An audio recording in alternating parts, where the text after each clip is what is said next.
Ants are known for their insane ability to work together to accomplish impossible tasks. So I was wondering what would happen if I put my 1,000 ant colony up against natural disasters. Would they actually be able to stop and survive them by working together? Well, that's exactly why I gathered up 1,000 ants. And I have the 5 coolest natural disasters planned, starting with the most iconic, an earthquake. Yup, ants, I went out and bought a realistic earthquake simulating platform that if I go and press this button, whatever on top starts to shake so much, which recreates a real earthquake.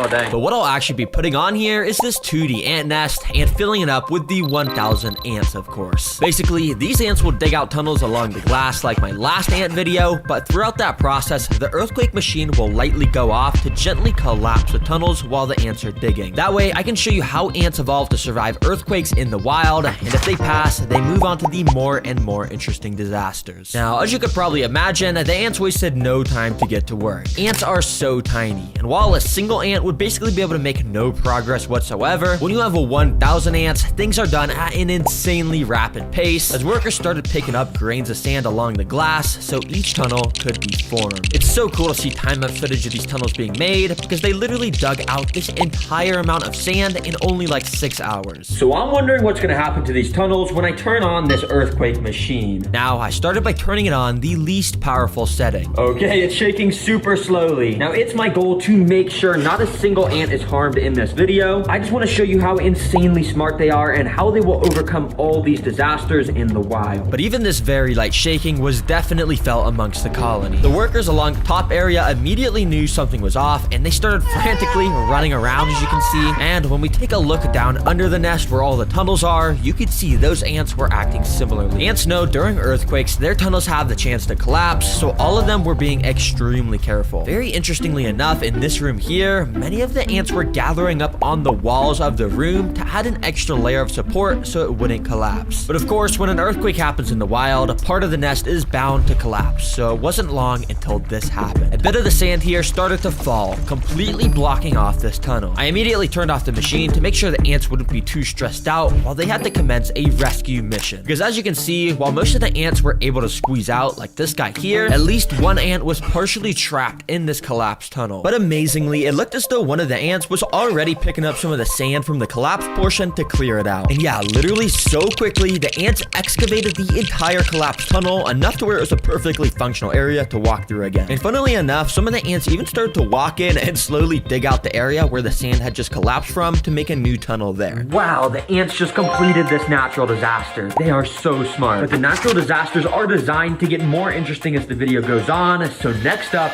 we got a sandstorm. Yes, ants, you heard that right, and this will be taking place in the separate desert enclosure. Yes, we need to have a separate tank, so that way I can make this sand blow around like crazy to replicate a real sandstorm. And along with this blow dryer, I've also got all these fans that clamp to the walls, and I can just set up to constantly blow the ants back. For the ants to be able to pass this disaster, they're gonna have to do something like grab onto each other's bodies or something to be able to push past this intense wind. And if they can make it to this canyon, climb up it, and make it to the Terra Green leaf bowl, then they're gonna get a ton of seeds, which is their favorite food. All right, let me just hook up this tubing like so, and the ants should start coming. Let's go. Yup, and this tubing is set up so once an ant enters the disaster, they can't get out. That way, we'll progressively get to see more and more teamwork as time goes on. Now, immediately, you could see these first ants just kind of thought this was a normal desert as they were walking through it, but quickly, I brought out my mini sandstorm fan, and I started to blow. Immediately, the ants started to feel the wind pressure pushing them back, and were suddenly not able to walk forward. Some even lost their grip and got pushed back a bit. And as more ants entered the desert, you could tell the sandstorm was keeping them all stuck to the left side of this enclosure. Yo, this little mini fan is fire for replicating a sandstorm. But no, this is where it gets interesting, because now that they know a sandstorm is brewing, how are they going to figure out how to get to these seeds? Well, let's see. While most ants kept trying to just walk forward and getting blown back, interestingly enough, many of the ants were gathering up in this back area here near the sticks. And many of them were actually starting to climb onto the sticks. You see, the fan doesn't doesn't really blow ants back if they're walking on sticks, since there's just so much of a better grip on there. But yeah, the second they climb off and stand on the sand again, they'll get blown back, as you can see. But the ants were starting to learn that they needed to stay on the sticks. So many started to gather up and march towards the right side where all the seeds were located. In fact, this ant was making it dangerously close to the seeds using the stick method. And well, he was able to make it to the little rock canyon and almost was there to the seeds. Oh my gosh, this ant climbing right now is a beast. I am blowing this fan max speed on him and he is just stuck to this rock. And as I let my guard down for literally 1 second, this dude made a dash for the seeds, literally running straight towards it, and well, he made it in. And he looked so happy to have gotten those seeds. He was just dancing around in there. Yo, this ant is crazy. I didn't even have time to blow him back when he got up into this area. Since the ants passed a disaster, I gathered them all up and put them back into the nest. And I gave them the food prize, which of course they start to take down into the nest over the next 5 minutes. But ants, I'm not gonna lie, this natural disaster was kind of easy to pass. But if we really want to learn about how ants survive, well, we gotta go to our third natural disaster, a flood. Yup, and as you can see, I've built another custom tank where the flood is going to be getting simulated. I know there's no water yet, but you'll see how quickly that changes. For now, all you gotta know is if the ants make it all the way to this leaf ball, they'll once again get rewarded with tons more seeds. These ants have no idea what's about to hit them. Let's connect this tubing so these guys can start walking in. Quickly, the ants started to make their way in. But before the ants had any time at all to take in their surroundings, I had to activate the flood. So to make the flood happen, I gotta go down here to this little bucket, plug it in, and then out the end of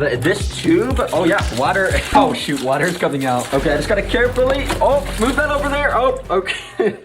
There we go. Similar to real life, floods will block off paths for ants while they're trying to travel, so this is exactly what that recreates. And the ants are gonna have to find a way to pass these gaps using the objects I've provided for them. As you can tell, the ants in here immediately were a little confused on what to do. Many were gathering up near the water edge, inspecting what the heck just happened. Some even fell into the water, but don't worry, any ant that falls in, I'll be rescuing and bringing back to the start so no ants get hurt. But also, many of the ants were actually sort of gathering around the objects I had placed in. And as I left my camera recording, I was extremely amazed by what I saw happen. Out of nowhere, this feather started to slightly move, and as I kept watching, it slowly started nudging around more and more. There must have been an ant underneath, and this ant was genuinely moving the feather closer and closer to the water until literally like magic, it was moved almost entirely in, and an ant crawled out right from underneath as soon as that happened. Dang, this guy must have been helping move it. Yo, these ants are absolutely insane. I don't know what ant just moved this feather into the water, but dang, I mean, let's just see what they do. And it took a couple minutes, but eventually a couple more of the workers started to step onto the feather and started to walk across it to, of course, make it to our second platform. Now, unfortunately, the ants got to do the same exact thing here.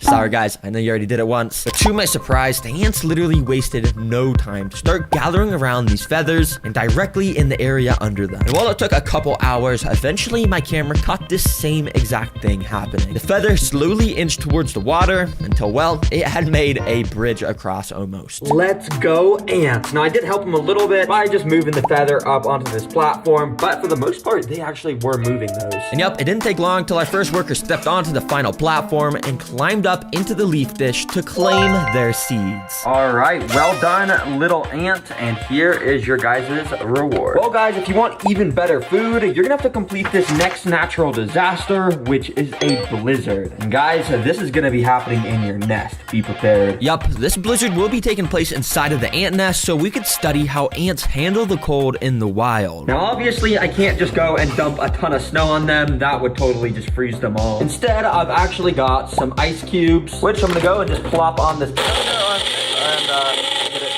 which, as you can see, this makes a nice little makeshift snow that on my laser thermometer is approximately -Celsius degrees. I started by sprinkling a super tiny amount of this ice on the ant nest to see how they'd initially react, and interestingly, well, not even a single ant cared at all. Yeah, this ice just melted completely into the sand. Since the ants weren't affected by that, I decided to up the amount of ice I put in, which should give us a reaction to how ants handle the cold in the wild. And this time, the ants were actually a a bit more interested in the ice, with some of them even crawling on top of them. But the most fascinating thing I had noticed was how much the ants had started to slow down their movement since the start. Thankfully, all the ants are doing just fine still, but if you look very closely, these ants for the most part have slowed down so much. I mean, look at how slowly some of them are moving. Yup, this is one of ants' special abilities, because in the winter, when it starts to snow and the temperature drops drastically, the ants are basically biologically built to start moving slower. That way, they can conserve as much energy as possible and go hide deeper underground. So yeah, in the wild, they would dig even deeper and all the ants would relocate to under the nest. I don't want to put any ants at risk, so I'm going to very carefully take out all the pieces of ice so this place will warm back up to the proper temperature. And once the tank was warmed back up, I'd say the ants are now ready for their final natural disaster, which this time is a zombie apocalypse. And I'm not gonna lie, this is probably gonna be the most interesting to watch because I've got 3 different types of insects that, in a way, is going to represent a zombie apocalypse. Now, our first insect prey is, well, zombie grasshoppers. Yes, these are grasshoppers that Petco sells that are literally like half decomposing and meant for feeding animals. And I'll be bringing them back to life and moving it in front of the ants to see what they do. And to make the ants swarm this even more, I'm gonna dip some of it in this brown sugar water. And yeah, this is gonna make it super tasty. Without further ado, let's get this in here. Now, immediately after dipping this in the nest, I started to do a really good, accurate job of moving this around to act like it was alive. And I think the ants were falling for it because you can see they quickly started to climb all over it. And if you also look closely, the ants were actually grabbing onto this thing with their insanely strong mandibles, and they were injecting their venomous stingers into it.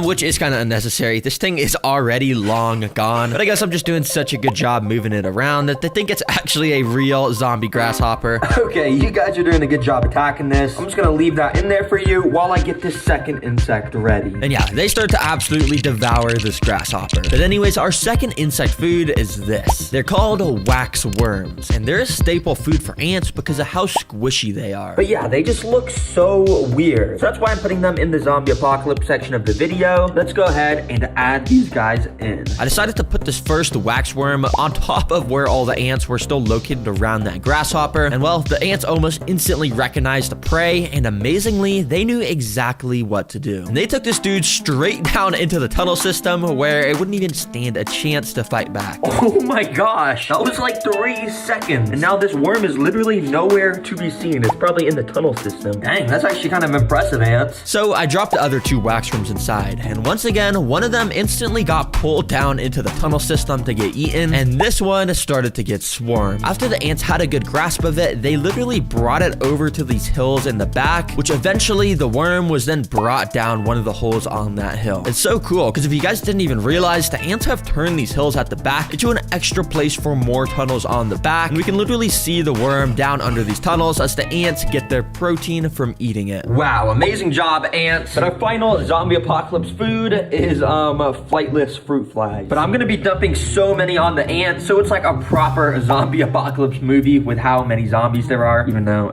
yeah, these aren't zombies. Yeah, these are flightless fruit flies, and if you didn't already know what they are, well, they're flies that can't fly. It's always so funny to me to say this in videos, because seriously, like, how are you a fly that can't fly? Come on, bro. Okay, anyways, I got about 100 of these flies, as you can see. So, let's dump this zombie apocalypse on these ants. Oh yeah. Now, as you can probably imagine, dumping this much prey on the ants activates their predator instincts a lot. Because instantly, so many of the ants started to become way more frantic. They started to run around like crazy to try and catch these little flies. Now, I mean, it's pretty obvious the ants aren't going to struggle with eating these flies because they're literally so much smaller. And quickly, I started to notice lots of the ants with these little flies in their mandibles. Yeah, I bet these are tasty. Well, ants, you've literally survived floods, earthquakes, and so much more. So I'm gonna move these guys back to their proper nest where it has all the right stuff. But quickly, I have amazing news for those of you who love the channel. The Terra Green plushies are back in stock, baby. Yeah, we released these a few months ago, but they literally sold out within the first month. So many of you guys weren't able to get it and were commenting, asking me to restock. So yeah, we did. I don't know how long these supplies will last though, so if you want to get them, I'd recommend getting them soon. Yeah, seriously, thank you guys so much for watching. This was a cool ant video, and yeah, we learned a lot.